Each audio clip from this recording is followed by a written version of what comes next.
my shoulder, holding my hand and kissing my cheek. I don't know what to do now. Can't look at my phone cause somehow it knows to remind me that it's over. Oh, I finally blocked your Instagram stories, took down all your pics from the walls. I thought that I want somebody to hold me. It's not like me to not move on. 1 month in was horrible and yeah, I couldn't sleep. Then 2 I finally did, but you invaded all my dreams. Then 3 I felt like dying, and then 4 I couldn't breathe. 5 months you're still with me. I still play our songs in the car, and I still check my phone, think you're calling. I still sometimes pretend you're here when you're not.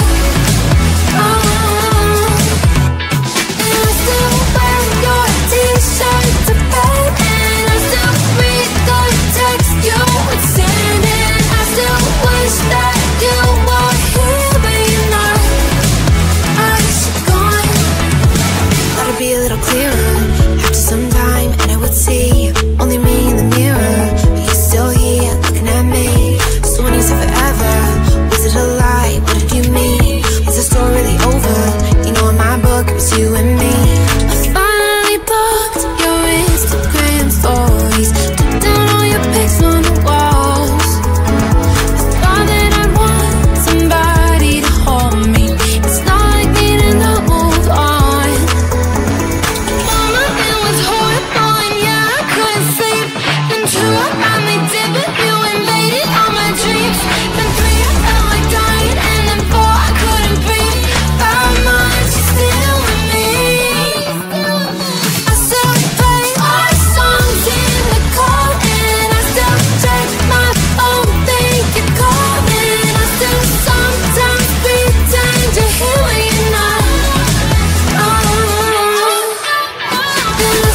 horrible, and yeah,